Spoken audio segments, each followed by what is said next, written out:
Fala pessoal, sejam bem-vindos a mais um vídeo. Eu me chamo Felipe Udi, sou analista CNPI, número 2434. No vídeo de hoje nós vamos falar sobre a Aeris. Salvo engano, eu acho que a Aeris tem Investor Day, tá? Vou até ver aqui, mudar aqui para minha tela rapidinho. Então a Aeris, tá?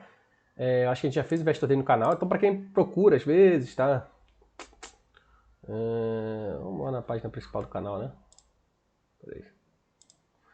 Às vezes o pessoal não sabe como pesquisar os vídeos mais antigos. A gente tem alguns vídeos bem antigos, assim, que são legais no canal, tá? Se vocês olharem aqui algumas playlists, ó, por exemplo, tá até na capa aqui, ó, Investor Day da ClearSale, né? Esses Investor Day, né? Muitos não são nem Investor Day, né? São algumas apresentações institucional, mas eu nomeei como Investor Day. Eu acho que é uma nomenclatura mais usada aí para divulgar informações para os investidores, né? Informações mais completas. Então tem algumas playlists aqui na capa, ó, resultados do quarto tri. Geralmente o ano fechado é o melhor, como é que eu vou dizer? O melhor norte, né, para a gente acompanhar aí os resultados da empresa, o ano fechado, o quarto tri. O quarto tri também é muito forte varejo. Aí tem aqui Investor Day 2022, a gente fez alguns vídeos, até vídeos longos, ó, 41 minutos, algumas empresas que poucas pessoas falam, Santos Brasil, a Multiplan, Intelbras, Localiza, ó, o vídeo da Localiza acho que foi o maior de todos, 50 minutos. Brasil Agro, então a gente falou de várias empresas, assim, falando bastante, a Vivara, foi um vídeo mais curtinho, da Tegma. Então tem aqui um investir no exterior, a gente não faz tanto vídeo, porque como o canal está no início, não adianta eu sair fazendo um monte de vídeo, ó, tu vê que a visualização dá pouquinho, mas algumas empresas diferentes, ó, Elastic, Netflix, Lavoro, né? Aí falar um pouquinho de algumas empresas diferentes, ó, Gentex Corporation, Google, né? Ó, uma small cap aí de setor industrial, AZZ. Enfim, tem algumas playlists muito legais. Ó, esse vídeo aqui de apresentação institucional da Philips que havia um pedido, ficou bem legal também. Falando sobre construtor, Investor Day 2023, a gente já fez agora recente, tá? Algumas divulgaram há pouco tempo, mas eu tenho aqui, ó.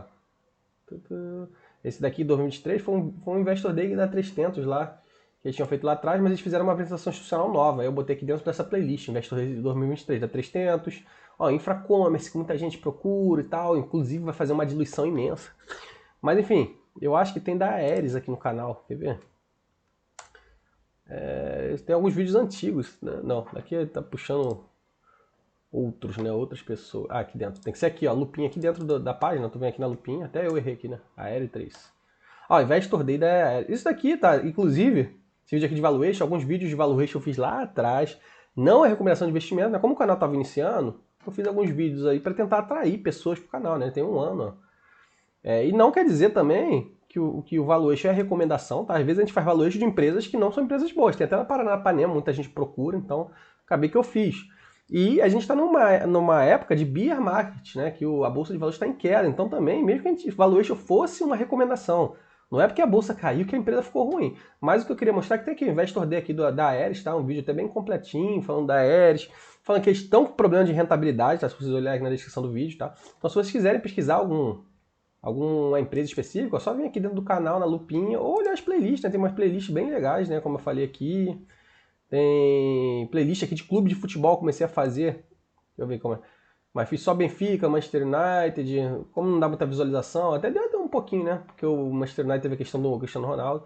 Mas enfim, nós vamos falar hoje sobre a Aeris, tá? Então se o vídeo for de interesse para vocês de alguma forma, ajudar vocês de alguma maneira, peço para deixar o like, se inscrever no nosso canal, seguir nossa página do Instagram. E se tiver interesse no nosso serviço de análise, tem o link na descrição do vídeo. Ah, esqueci de pular aqui também, ó. A Aeris, ela tem um valor de mercado, não é pequenininho, tá? Igual uma Mitre da vida, por exemplo, ó. Que a gente faz análise bastante small caps, né? O foco do canal, né? Aqui na página do canal, é small caps, tá? A gente fez algumas estoques, tem tendência, né? Pretensão de fazer análise de estoques pequenos, small caps lá no exterior, mas como o canal está no início não adianta muito. Mas se vocês olharem, por exemplo, comparar com uma Mitre, vocês vão ver que o valor de mercado da Mitre é inferior da Aeris, mesmo a cotação sendo superior, ó, o valor de mercado que a gente tem que olhar, não é a cotação, tá? O Priner, né, que a gente analisa também bastante, eu gosto bastante do grupo Priner, é inferior, tá? Bem inferior. Então a Aeris tem um valor de mercado, não é um valor de mercado alto, tá? Mas é um valor de mercado que não é pequeno igual essas outras, é uma small cap. Quando a empresa faz muita emissão de capital, que foi o caso da Infracommerce agora, tá? A Infracommerce anunciou uma diluição de 50%, a gente falou naqueles vídeos lá, ó, Infracommerce, IFCM3, né? Infracommerce é uma empresa aí que parece que está melhorando, tal, mas ainda dá prejuízo, tem uma dívida alta. Ela fez emissão que diluiu 50% dos acionistas. Tem aqui uma matéria, ó. Ó, follow-on, 2 dias atrás, 277 milhões, por conta da dívida alta. Então, assim, por mais que ela tenha tido uma cotação de R$ 22 no passado, não tem como ela voltar para esse patamar, porque aqui não está ajustado por essas diluições. Então, o que a gente tem que acompanhar é o valor de mercado, tá, da Infracommerce. Tá? E a Aeres é a mesma coisa, nem sei se a Aeres fez diluição há pouco tempo e tal, mas não é garantia que a Aeres vai voltar para esse patamar aqui de preço, tá? Então, ela não tem um valor de mercado baixo e tal, mas é uma empresa aí que vem sofrendo, entregar rentabilidade, endividado. Então, dizendo isso, né, dito isso, vamos lá para os destaques aqui da Aeres. Então, a receita dela, a gente vê que tá parada já no tempo há um bom período já, ó. Crescimento muito flat versus ao primeiro TRI. Lembrando que empresa de crescimento a gente tem que acompanhar o período imediatamente anterior. Tudo bem, né? É um período, né? Esse período macroeconômico que a gente está enfrentando agora, que a maioria das empresas está sofrendo, tá? Então, assim, ficou flat, ok. Não quer dizer que a empresa ficou péssima. Aqui no primeiro semestre de 2023, a gente vê que o top line até subiu bem, tá? 41% frente ao primeiro semestre de 2022. O prejuízo não é a melhor métrica para a gente acompanhar essas empresas, tá? Mas o endividamento é um fator de risco, então a gente tem que acompanhar se a empresa está entregando rentabilidade. O que é rentabilidade? Aumentando as margens. Se a empresa está gerando caixa, o que é gerar caixa lá no fluxo de caixa? Se ela não estiver gerando caixa na DRE, a gente vê se ela está tendo mais ativos do que passivos, porque a demonstração de fluxo de caixa, tá? Os 3 demonstrativos contábeis, para quem não sabe, são a DRE, os 3 principais, tá? Tem outros que não são tão importantes. DRE, balanço patrimonial, e DFC. A DRE, no final dela, tem o lucro ou prejuízo. E esse lucro ou prejuízo vai transitar, tá? Um aumento, né, de patrimônio líquido lá no balanço patrimonial, né? Lucros acumulados, enfim. Mas a mudança de rubricas aqui no balanço patrimonial, né? Um ativo que vira um passivo, ou um imobilizado que, sei lá, vira caixa, transita pela DFC. Então a DFC, às vezes a gente não está gerando caixa na DRE, mas a empresa está sendo eficiente do ponto de vista do demonstração de fluxo de caixa, né? do ponto de vista o aumento de ativos em relação a passivos, né? Obrigações. Então a gente também tem que acompanhar a rentabilidade, aumento no top line, aumento de caixa, né? Do ponto de vista da DFC. A gente vê que a empresa dá prejuízo. Empresa de crescimento nem sempre a gente analisa a melhor métrica, acompanhar lucro, prejuízo. Eles botam aqui o ROIC, né, 13,7% e tal. O ROIC é uma métrica até importante deles, mas tem que ver se está mascarado, tem que ver o cálculo, porque é uma empresa que investe bastante em CAPEX. E 13,7% com uma Selic lá, quase 14%, a gente vê que não é tão bom assim, né? De repente pode até melhorar com a queda da Selic. É como tudo, né? Empresas boas vão melhorar muito, empresas ruins também vão melhorar quando o movimento for mais propício. Claro, a Selic é um dos fatores, tá? Mas tem outros fatores que influenciam a alta da Bolsa de Valores, né? Principalmente a melhora macroeconômica lá no exterior, que a gente vê que a taxa básica de juros lá nos Estados Unidos está alta, a inflação ainda não cedeu. Enfim, quando começar a cortar lá, de repente a gente começa a vir um fluxo estrangeiro aqui. O EBITDA deles, ó, a gente vê que a margem não é muito boa, 10,7, né? Empresa industrial, mas com margens não tão boas e tal. Aqui eles nem comparam, tá vendo? Crescimento de margem, depois a gente vai ver. Isso aqui foi no segundo TRI. No primeiro semestre, a gente já vê que a margem até subiu um pouquinho, né? Primeiro semestre em relação ao segundo TRI. E o EBITDA de 186. Tem que ver também esse EBITDA daqui, se é muito de depreciação, porque EBITDA soma depreciação, tá? E ela, como uma empresa de investimentos em CAPEX muito agressivo, acaba que ela tem que repor essa depreciação, tá? Porque está sempre que investindo, né? Tem que estar sempre investindo nessas pás eólicas. Então, a gente vê aqui o investimento dela, o CAPEX, ó, segundo TRI de 2023, 32 milhões. Se a gente anualiza isso aqui, né, 4 vezes 32, aí por volta de 130 milhões por ano, né? 130 milhões. Isso daqui já é quase o EBITDA deles, tá? Então a gente vê que a empresa tá somando aqui, de repente, uma depreciação, depois tem que ver com calma, né? Vamos ver aqui no release. Uma depreciação aqui, desse CAPEX, que vai ter que ser reposto para a empresa continuar as operações, né? Um CAPEX de reposição e um CAPEX de expansão. São duas coisas diferentes, né? A gente vê muito isso discriminado na análise de empresas de locação de veículos, né? Uma Vamos, uma Movido, uma Localiza. Da Localiza é o melhor, que eles discriminam bem direitinho, tá? Estamos botando aqui potenciais ordens abertas de contrato de longo prazo, né? Empresa de paz, potência 6, gigawatts. Então tem aqui, ó, 1.359 sets de paz, usando uma taxa de câmbio, né? Então eles têm uma receita potencial aqui de 5,5 bi. Qual foi a receita que eles botaram aqui, que eles tiveram no semestre?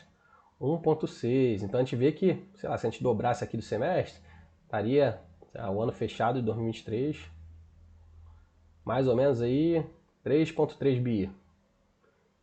E eles têm uma receita aqui potencial de 5,5. Mas essa receita é diluída ao longo do tempo, né? Então não quer dizer que vai aumentar 5,5 ano que vem. Se fosse isso, de repente ia ser bem positivo, né? Mas não é o caso. Vai sendo diluído, né? Mas tem até um potencialzinho. Aqui tem uma mensagem da administração. Chegamos à metade do ano, mais evidências que será o primeiro ano que serão instalados 100 gigawatts de potência eólica no mundo. Realmente, né, o mundo está investindo bastante. Projeções globais, falando aqui de movimentos aí de investimentos na parte eólica. Parques eólicos em construção.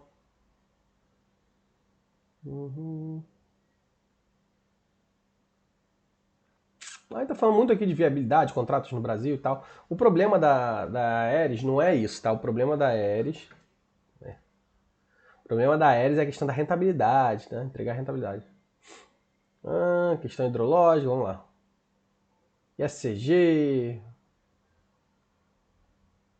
Eles não falam muito da empresa, né? Muito de macro aqui, muito do ambiente de geração de energia eólica.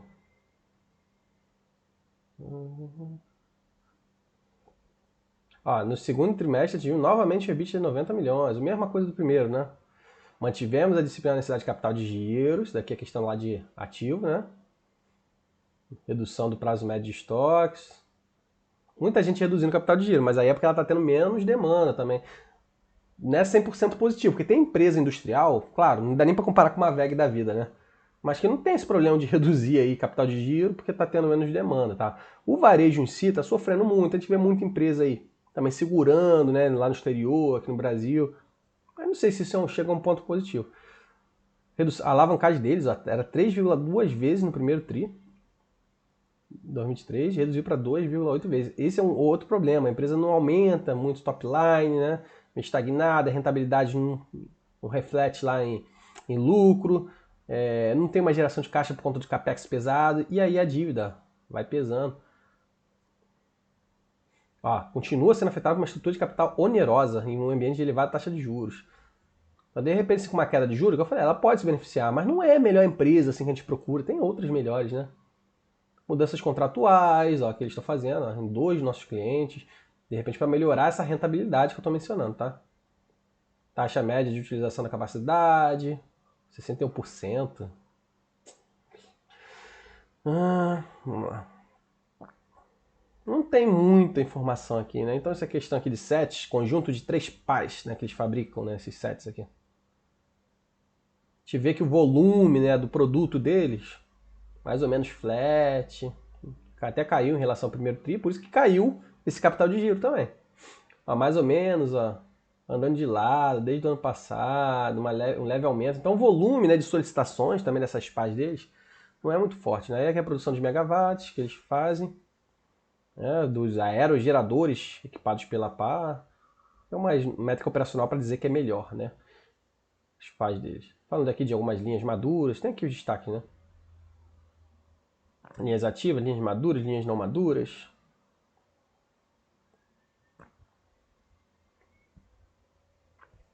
ROIC, a gente vê que já foi pior, né? 10,5. Até esse patamar aqui de 13. A receita, é bom que eles botaram aqui, até cresceu em relação ao ano passado, a gente vê que cresceu bem. Mas o volume dos sets lá, das páginas, não aumentou tanto, né? Referente ao primeiro semestre também, subiu bem, receita. É mercado interno, basicamente. O mercado externo até tinha um pouquinho no passado, mas zerou. Isso aqui é um ponto de atenção, tá? Estão oferecendo alguns serviços, aqui é ponto positivo, né? Dá um maisinho aqui. Aumentando a quantidade de serviços bem, né? Aqui pode ser um fator de previsibilidade de receita no futuro, mas ainda é bem pequenininho. E o prejuízo líquido até diminuiu, né? A margem aqui em relação ao primeiro TRI, mas está no mesmo patamar, né, que do ano passado. Prejuízo. Margem líquida, né? EBITDA subiu bastante, mas a margem EBITDA caiu também. Então esse é um problema que a empresa vem enfrentando já há um longo tempo, tá? Um longo período. Então a margem EBITDA, que seria o operacional da companhia, né? Claro, a empresa tem muito custo lá no CPV também. E aí vai afetando linha abaixo da DRE. Mas a gente vê que a margem EBITDA piorou em relação ao primeiro tri, né? E o patamar de taxa de juros era igual, equivalente, né? E está levemente só superior, mais ou menos flat em relação ao ano passado, no semestre também. Então a empresa não consegue ser rentável, esse é um grande problema, não consegue crescer muito. Até cresceu o top line, mas o volume das PAs não, então não tem muitos contratos novos, né? Aqui a gente destrincha mais um pouquinho, alguns gráficos. Vamos olhar os gráficos, né, que é mais rápido. Então, ó, eles exportavam bastante, ó. Sempre foi principal, né, a principal fonte de receita do Brasil. Serviços subiu um pouquinho, né, mas ainda é bem pequenininho, ponto positivo. Agora, a exportação cessou, né, desde 2020. Mercado interno pegou tudo. Receita líquida. O CPV deles também subiu, então a gente vê que subiu, ó, acima até da receita. Então por isso que a empresa não ganha margem. Porque ela tem que produzir essas PAs, mas o custo lá embutido lá na matéria-prima que a empresa compõe é muito pesado, né? Até a questão do capex. Aqui no semestre eles até conseguiram ganhar um pouquinho, ó, de rentabilidade. Ó. Olha como refletiu bem aqui na margem bruta, 2,5 pontos percentuais. Tá? Mas aí a gente não viu isso sendo refletido lá na margem EBITDA, né? Então, operacionalmente a empresa também não está muito boa, né? Qual o principal custo? Né? A questão de materiais, né? 76%. Mão de obra tem um pouquinho. Deprecia, 2%. E outros aqui, 7%. A empresa não consegue, né? No primeiro semestre.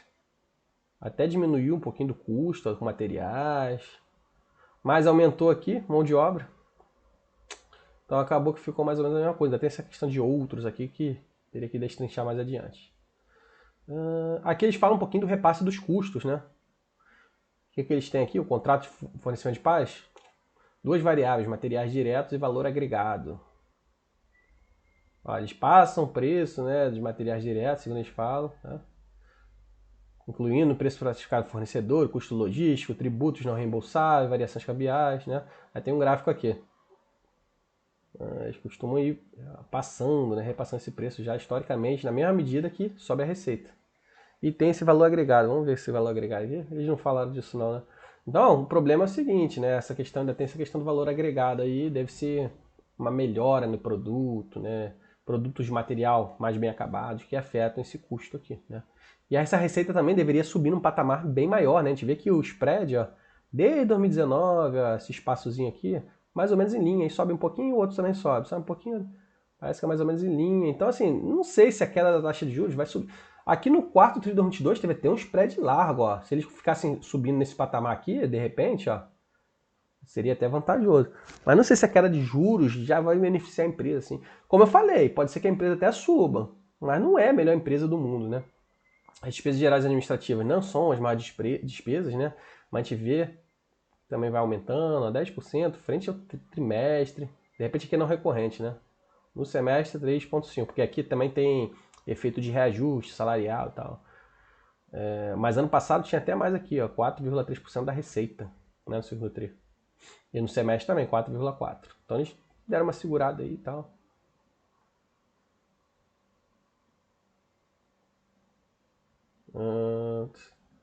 Deram ressarcimento aí de perdas. E o resultado financeiro, né, o principal vilão da empresa, né? Ó, 100 milhões no trimestre, 100 milhões no outro, só de resultado financeiro. Aumentou assim em relação ao ano passado, quase 66%, quase dobrando. Nem deprecia tanto assim, né, no trimestre, né? Pensei que poderia depreciar mais. Não é efeito tão grande não. Tem um programa aqui de incentivo, ó, de longo prazo para executivos. Isso daqui em algum momento vai sair do caixa. A gente vê que a margem EBITDA teve um leve aumento, mas muito flatzinho, 0,8 pontos percentuais. Assim. Pequena melhora, mas nada muito expressivo, né? A alavancagem deu uma redução, mas é por conta lá da questão do capital de giro, quase 1 bi de dívida. Então, assim, a empresa tem, que eu mostrei aqui antes, né? 740 milhões de valor de mercado, mas se a gente soma a dívida aqui, 1 bi. O Enterprise Value, né, o EV, seria 1,7, quase 2 bi. Então a empresa não vale só 700 milhões, tá? Tem uma dívida grande aqui. Não tem um caixa também, essa questão de capex. Então, em algum momento, o que a gente viu lá do Infracommerce vai refletir, de repente, no aumento de capital aqui da Aeres, né? Fluxo de amortização, a gente vê que a alavancagem foi piorando com o aumento da Selic, era uma segurada em alguns momentos. Ah, tem até um caixa aqui, é verdade, já tem um caixa. 146 milhões. A gente não estava detalhando ali em cima, eu pensei que não tivesse. Então o caixa até cobra a dívida, mas o problema é que esse caixa daqui eles vão consumindo para investir em capex. Não dá para pagar uma dívida de uma vez, tá?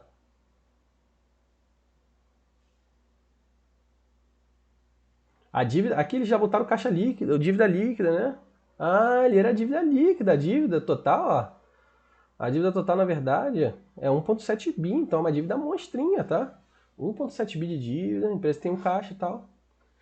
E a duração da dívida é curto prazo, então a empresa não gera caixa, vai começar a se descapitalizar aqui, esse caixa aqui está investido, né, aplicado aí, está com uma reserva, porque vai ter que pagar a dívida daqui a pouco, tá? Aqui caixa de atividade de investimento, né? O que eles falam aqui? Investiu 32 milhões no trimestre. Olha como que eles investiram no primeiro trimestre de 2021, então a empresa, depois que fez IPO, gastando a rodo, e isso não gerou caixa agora, tá? A empresa continua investindo, já tem 3 anos, gente. Quase 3 anos aqui, ó. Quarto tri de 2020 para agora, segundo tri de 2023. A empresa reduziu os investimentos, mas isso não aumentou a rentabilidade, não refletiu no aumento de contrato. A gente viu que do ano passado para agora que aumentou um pouquinho o top line. Mas o volume de páginas não aumentou, de repente eles tiveram um repassezinho de preço, como a gente viu ali antes, mas não conseguiu ganhar na rentabilidade. E não consegue aumentar o volume dessas páginas de produção. Fluxo de atividades operacionais, eles botaram aqui, ó, gerou 119, mas tem que olhar com calma, destrinchar. Quem quiser entender com mais detalhes, teria que fazer um vídeo mais completo, né? E ano passado eles consumiram caixa. Isso daqui provavelmente por conta do capital de giro que eles reduziram. E contas a pagar também, que entra. Contas a receber, adiantamento de clientes. Investiu 32 milhões. E financiamento. Consumiu 70 milhões. Aqui adiantamento de clientes, né? Em relação à receita, quantidade de dias. Então a gente aumentaram aqui adiantamentos para segurar aí esse fluxo de caixa, né? No quarto tri, parece que eles tiveram uma demanda maior, ó. Aqui no terceiro tri também. E aí ficaram com esse capital de dinheiro mais negativo, né? Evolução de estoque, ó, produto em elaboração e acabado. A gente vê que está até maior. Matéria-prima eles reduziram. E outros aqui pequenininho, né? Então a gente tem um produtozinho aí, de repente por isso que eles seguraram essa matéria-prima. Mas, por outro lado, eles não vão ter produtos nos próximos trimestres, né? Porque eles não estão reduzindo a matéria-prima, a não ser que eles tenham um estoque grande de matéria-prima. O ROIC dele já foi bem maior, quando a Selic era baixinha e tal. Mas assim, a empresa fica muito dependente de movimento macro. A gente também não quer uma empresa assim, a gente quer uma empresa que consiga se sustentar em momentos de dificuldade econômica também, né? Capital, a gente vê que o investimento deles, boa parte está maduro, né? Capital investido por linhas, né? Aqui investido médio por linha, aqui no primeiro tri, né? Aqui no segundo tri. E um pouquinho só de serviços. No PAT, né, quando a gente desconta aí a alíquota de imposto, é uma geração de caixa aí também, considerando a estrutura de capital. A gente vê que mais ou menos dessas linhas maduras. Bem, primeiro tri veio até negativo serviços, né? Aqui os contratos de longo prazo, a gente vê que ordens cobertas. Aditivos.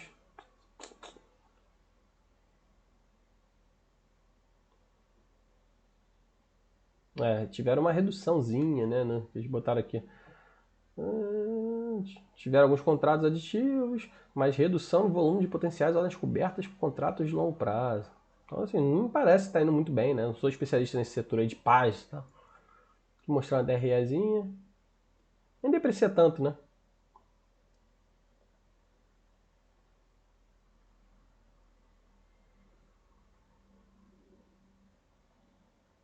Mas a despesa financeira absurdamente, é um monstro essa despesa financeira. Isso aqui é o segundo tri, né? 125 milhões. Comeu tudo. Na verdade o resultado aqui, né? 99. Se não fosse esse resultado, né? Mas assim, a empresa tem que rodar com endividamento. É um si muito grande, né? A empresa poderia dar um lucro. Aí tem um caixa aí, realmente, ó. Ela tinha um caixa de 1 bi, já consumiu um pouquinho do caixa. O estoque dele ainda é grande, né? Aí teria que ver esse estoque aí, se é produto acabado. Parece que é mais produto acabado, né? Perspectiva, conta a receber deles eles reduziram, ó, porque eles adiantaram. Tem bastante mobilizado. Não tem muito tributo a recuperar, igual uma C&A da vida que a gente acompanhava lá. E o passivo, ó, olha a dívida de curto prazo, ó, 639 milhões. E detalhe, tá? Olha só o passivo aqui de contas a pagar, 362, tá? Isso aqui entra como capital de giro pesado, ó. Até aumentou em relação. Então eles estão investindo lá, eles anteciparam recebíveis, postergaram o pagamento de fornecedores, mas isso vai afetar o fluxo de caixa lá na frente. Então se a gente soma esse contas a pagar aqui com essa dívida aqui, ó, que tem aqui também, ó, 1.1 mais 639, a gente vê que fica mais pesada essa geração de caixa da companhia, né?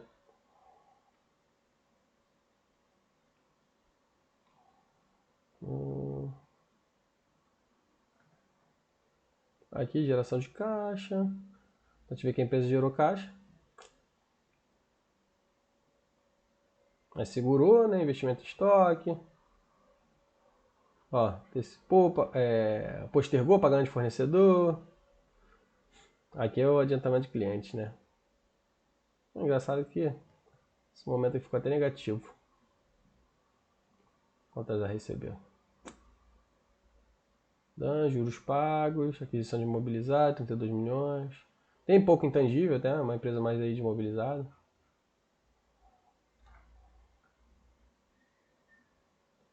Ah, tá. Isso aqui é adiantamento de clientes, né? É porque também tem a entrega desses produtos. Aqui que é a conta a receber, ó. Ficou bem pequenininho. Depreciação é pequenininha mesmo, se fosse maior.